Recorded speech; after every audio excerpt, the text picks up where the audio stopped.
Published in 2007 by American author Dan Simmons, The Terror describes an Arctic adventure that descends into death and, obviously, terror. Based on the real-life story of what is called the Franklin Expedition, Dan Simmons imagines a story that, for all we know, could have actually happened to the two ships and the 129 souls aboard them. The Terror is rated 4 stars on Goodreads, a score that was taken from over 61,000 ratings. Before we get into the show, I am Moses, and I want to quickly say thank you to those of you who regularly tune into my show. I want to present a positive discussion of fantasy, science fiction, and horror stories, and I appreciate my audience so much. So if you enjoy my work, please let me know by liking and subscribing to my show, either on YouTube or Spotify, and I'll keep making better content with thoughtful discussion. So first, I'll give some sparse facts about the true life story of the Franklin Expedition, which was the largest British naval failure in history. Led by Captain John Franklin, who is a character in the story, the expedition departed England in May of 1845 and supposedly concluded sometime during the year of 1848. The goal was to further explore what's called the Northwest Passage above Canada, but the two ships became stranded for over 2 years when the unusually harsh winters immobilized both ships within the frozen ocean. The surviving crew eventually set out on foot in the direction of Canadian soil, and all explorers are presumed to have perished. Only 3 bodies were ever recovered. So prior to this expedition, Captain John Franklin and the two ships carried pretty successful reputations from earlier adventures, and modern research has concluded that a host of misfortunes could have killed the men on the ships, including things like scurvy, pneumonia, botulism, and spoiled canned goods. Many more developments have come to light since the book was published in 2007, so definitely research the Franklin Expedition if you'd like more information. And both ships have actually been found, so it's a rather interesting story. The most obvious departure from the historical narrative is Simmons' addition of a terrifying beast that stalks the crew and kills at random, with implications of cosmic horror as connected throughout the Inuit mythology. This creature adds to an already perilous environment, and the endless winter nights provide cover for this monster to stalk and kill the men when they least expect it. As in all stories, some of the crew are saintly and some are villains, and the tension arises here in this story when you as the reader find yourself hoping that your favorite characters survive or at least die quickly. It also contains elements of significant body horror, as men's various parts are frozen, eaten, cannibalized, surgically amputated, crushed, burned, dissected, drowned, murdered, and all other sorts of hard descriptions of the breakdown of the human body. That's the primary horror here, and the cosmic horror elements are kind of in the background. It's not very obvious, especially at the beginning, but as the story progresses, you realize that this is something bigger than they originally thought. So now let's get into the review. The Terror is told from multiple perspectives and in several different formats. We get perspectives of various members of the crew, as well as, I guess I would describe them as diary entries from several of the characters, especially from one of the doctors on board, Dr. Goodsir. Each chapter begins with a date and the current latitude and longitude of that particular character, and there's a map in the front cover of the book in the printed edition that will give you an idea of scale as the story unfolds, although it also really annoyingly spoils several plot points by showing graves and certain landmarks, which baffles me. I don't know why that would be included on the map at the very front of the book, but there it is, so I just tried to make sure not to read the map very closely. And, as with all books I read, I had no idea going into it what this was about, and I was probably 3/4 of the way through with the book before I realized it was based on a real-life event. The vocabulary here and the prose, it's contextual.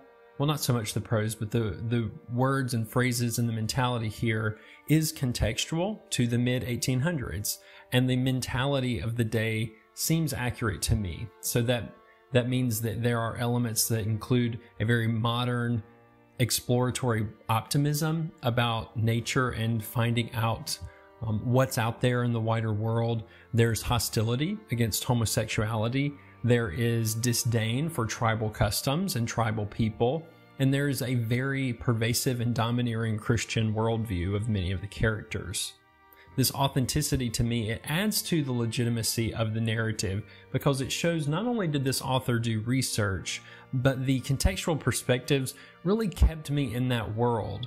Because regardless of my personal feelings about their viewpoints then, it's very much grounded in the there and then rather than the here and now. And this can actually be considered a trope. The trope is called deliberate values dissonance, and the author does it quite well. So let's talk about the mood. This is a very moody book. When I talk about mood, I talk about the feelings that are involved in reading here.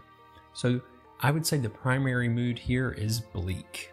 It's claustrophobic, it's fear, it's depressing, and it's cold. It's a cold book.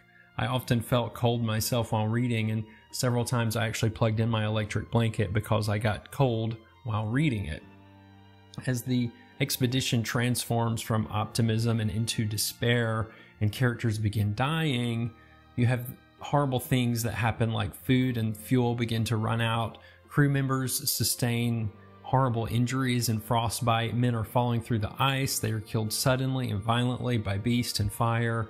And these depressing feelings are relentless. If you personally struggle with depression or you're not in the best place in life right now, I do not recommend reading this book because it's over 700 pages of depression. It's relentless in the bleak and cold and dreary feelings, and it doesn't let up for the entirety of the book. So when we talk about the overarching theme, I think there's a main theme. You know, it's classic man versus nature. And although the story doesn't necessarily critique the expedition as an act of hubris per se, I think it can be read that way. I myself, personally, I respect explorers back in the old days, but it is clear that, you know, a defeat by nature was never even a possibility in the minds of these characters. And I imagine that was the case in the real world too. People set out, adventurers set out in their ships, representing their country into these new and foreign worlds. And I think the optimism was so high at certain points in the modern world that many of them didn't consider failure an option. Rather, they viewed colonialism and the expansion of human knowledge and the human experience as inevitable, and they were just part of that inevitability. Survival here is also a theme. You know, there are these terrible images that the lengths that men will go to keep their life. And that's shown here in really uncomfortable ways. So let's get into the characters. There are about 5 characters that I enjoyed. As I mentioned, the book is told from various perspectives. Unfortunately, though, there were so many men aboard the ships that most of them just become kind of faceless victims. So when you have a story that has, you know, over 120, 130 characters, you're going to have to focus just on a few. And that's hard to do when you have so many people. The 2 main characters, I would say, or at least 2 significant characters, are the 2 captains.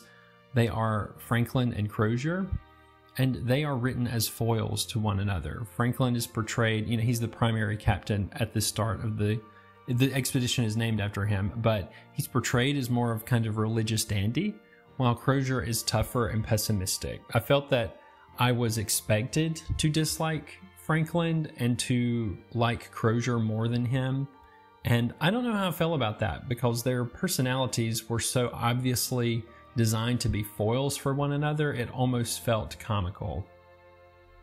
I did find myself pretty mad, though, at Franklin, and I was furious at the captain once I realized that, at least in this story, I don't know about the real world experience, but at least in the story, he had the opportunity to abort the mission, but due to hubris, he did not.